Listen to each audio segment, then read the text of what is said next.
दोस्तों, आज इंशाअल्लाह हम इलेक्ट्रिक पावर शुरू करेंगे।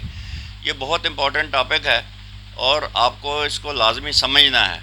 मेरी रिक्वेस्ट ये है कि आप इसको बहुत गौर से सुने और अगर कोई चीज़ समझ में ना आए तो मुझे दोबारा कमेंट्स में बताइएगा, मैं उसको मज़ीद एक्सप्लेन करने की कोशिश करूँगा। लेकिन अगर आज का टॉपिक आप समझ गए, इलेक्ट्रिक पावर को आप समझ गए, तो फ्यूचर में आने वाले लेसन्स जो हैं वो उनको समझना आपके लिए बहुत आसान होगा। तो बराए मेहरबानी आज इसको गौर से समझिएगा। और हम इस दफ़ा हमने लेक्चर का सीक्वेंस चेंज किया है ज़रा सा। हम लैपटॉप स्क्रीन पे जाएंगे और वहीं से मैं आपको इंशाल्लाह ये शुरू करूँगा। जी दोस्तों, आज के टॉपिक की तरफ चलते हैं हम इंशाल्लाह, जो कि है इलेक्ट्रिक पावर। तो इलेक्ट्रिक पावर जाने से पहले हमें दो चीज़ों को समझना होगा। एक है फोर्स और दूसरा है वर्क। तो फोर्स जो है, फोर्स की तरफ अगर हम जाएं तो फोर्स प्रोड्यूसेस मोशन और tends to produce motion. Force एक ऐसी चीज़ है जो कि हरकत पैदा करने की कोशिश करती है या हरकत करवा देती है। हरकत से मुराद है कि या चीज़ को पुश हो जाएगी या पुल हो जाएगी या कि कुछ ना कुछ वो फासला ज़रूर तय करेगी।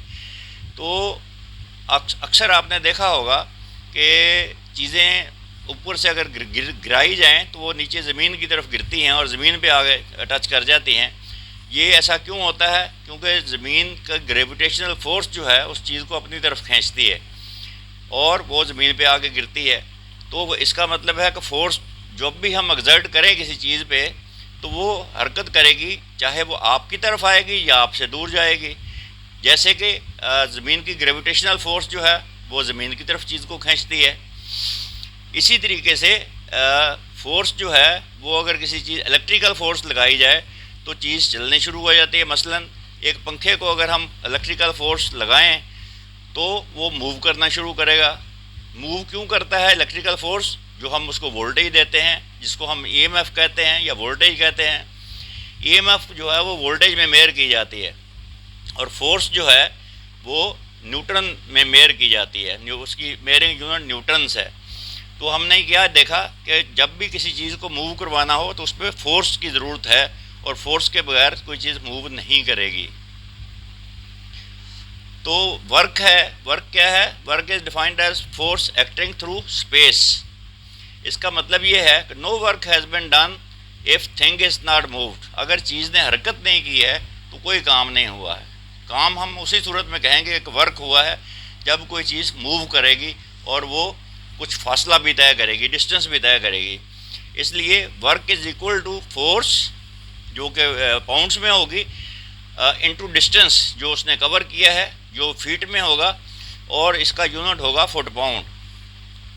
इलेक्ट्रिसिटी में यूनिट जो है वर्क का वो जूल है और आम तौर पर जो हम इलेक्ट्रिसिटी का यूनिट जो है जूल जो है जो हम मेयर करते हैं, जिसका मतलब होता है कि ये वोल्टेज और कूलम्स जो अगर मल्टीप्लाई करें तो ये वर्क आ जाएगा, इलेक्ट्रिकल वर्क आ जाएगा जूल्स में।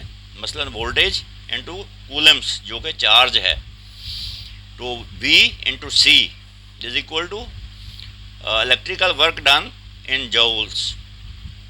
There is no time consideration in which work is done. यहाँ अगर आप देखें तो सिर्फ वोल्टेज को चार्ज से मल्टीप्लाई कर रहे हैं, इसमें कहीं भी टाइम का जिक्र नहीं है। लेकिन अगर हम पावर की तरफ जाएंगे तो फिर इसमें टाइम कंसिडरेशन ज़रूर आएगी। तो इस एक कूलम जो है वो बराबर है 6.3 into 10 raise to power 6 electrons के। जो इतने इलेक्ट्रॉन्स पे जो चार्ज होता है वो एक कूलम का चार्ज है।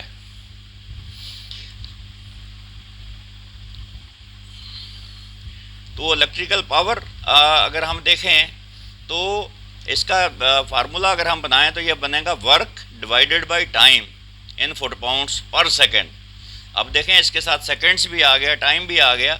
तो ये इंशाल्लाह जो है इसको हम पावर कहेंगे, electric power.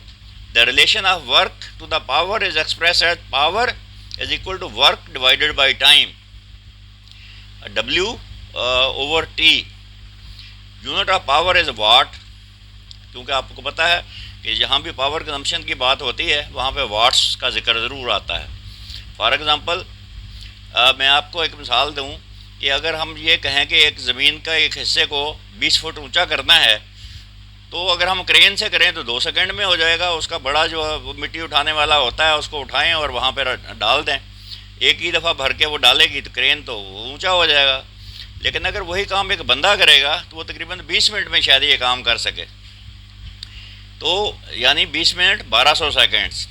Practically foot pound जो है वो बहुत छोटा यूनिट है पावर का। इसको अगर हम ज़्यादा देखें, बड़े पैमाने पे देखें, तो हॉर्स पावर इसका बड़ा यूनिट है।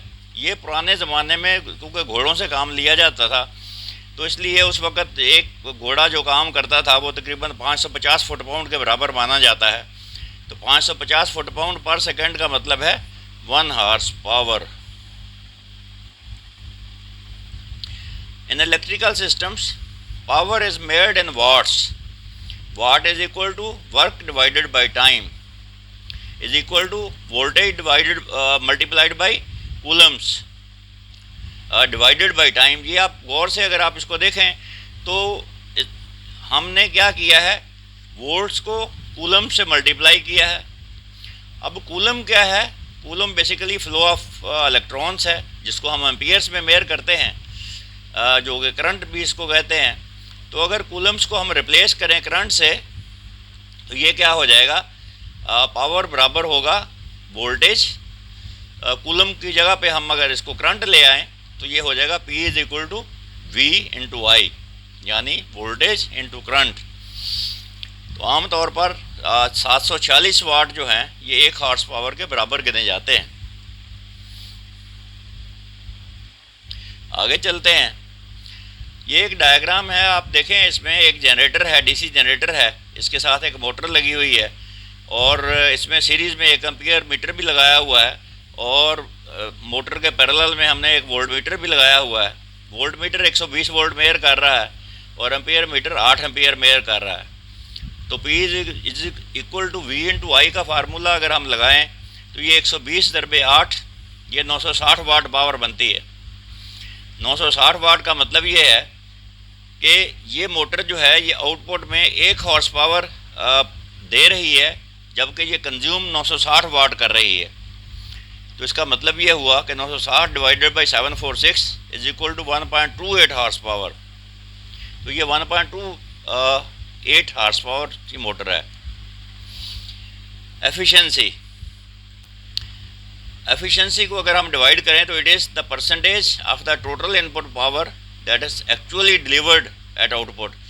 मसलन मैं आपको मिसाल देता हूँ, ये एक मोटर है, इस मोटर को देखिए, ये मोटर है, ये इसको अगर हम 960 वाट इनपुट देते हैं जो कि 100% इनपुट है, तो ये आउटपुट में जो शाफ्ट पे जो पावर डिलीवर करती है ये तकरीबन 1 हॉर्स पावर करती है, 746 वाट।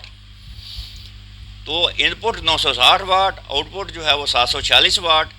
तो ये अगर माइनस करें तो बाकी 22.3 जो है परसेंट जो है वो पावर जो है वो लॉस में चली गई, वो फ्रिक्शन और हीट में रेडिएट हो गई। सिर्फ 746 वाट पावर हमें मिल सकी। इसी को अगर हम इस तरीके से करें कि output plus losses is equal to input, यानी 960 वाट को अगर हम इनपुट कंसीडर करें तो आउटपुट में 740 वाट है, जबकि 22.3% पावर जो है वो लॉस हो गई, वो यूज़ में नहीं आई।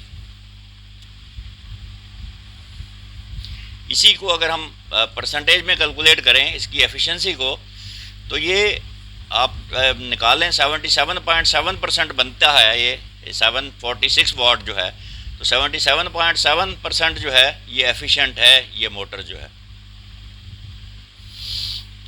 इसका फार्मूला जो है वो ये है कि output divided by input multiplied by 100, तो परसेंटेज में इसकी एफिशिएंसी आ जाएगी। फिर लार्ज और स्मॉल यूनिट्स जो है एक सिस्टम में अगर हम देखें तो बहुत बड़ी बड़ी यूनिटें भी बाद बात हैं किसी भी चीज़ को मेयर करने के लिए। जैसे पावर को हम वाट्स में मेयर करते हैं, वोल्टेज को हम वोल्ट्स में मेयर करते हैं, करंट को हम एम्पियर्स में मेयर करते हैं। तो छोटी यूनिटें और बड़ी यूनिटें दोनों मतलब जो है ना वो काम में आती हैं। फॉर एग्ज़ाम्पल मैं अगर कहूँ कि ये 10,000 वाट का जनरेटर है, तो अगर इसको सिंपल तरीके से कहें कि ये 10 किलो वाट का जनरेटर है, तो ये बात एक ही है। 10 किलो वाट मीन्स 10,000 वाट। तो instead of writing 0.010 amperes, it is easy to say 10 milli amperes. तो ये यूनिटों को इस तरीके से डिवाइड कर लेते हैं हम लोग। ये यूनिटें जब डिवाइड होके आती हैं सामने, तो ये मेगा कहते हैं मिलियंस को, यानी 1000 किलो 1000। ये बड़ी यूनिटें हैं अपर साइड में। लोअर साइड में मिली 1/1000 और माइक्रो 1/1000। तो या हम ऊपर की तरफ अगर यूनिट्स को गिनेंगे, तो जैसे रेजिस्टेंस में अगर कहूँ तो किलो ओम, मेगा ओम। नीचे की तरफ आएँ तो मिली ओम, माइक्रो ओम। इसी तरीके से ऊपर की तरफ किलो और मेगा जाएंगे और नीचे की तरफ मिली और माइक्रो आएंगे। तो मुझे उम्मीद है कि आज का ये लेसन आपने अच्छे तरीके से समझा होगा। लेकिन कोई चीज़ अगर आपको समझ में नहीं आई है तो आप मेहरबानी करके अपने कमेंट्स में मुझे ये चीज़ बताइएगा। मैं इंशाल्लाह आपको मज़ीद एक्सप्लेन करने की कोशिश करूँगा। बहुत शुक्रिया।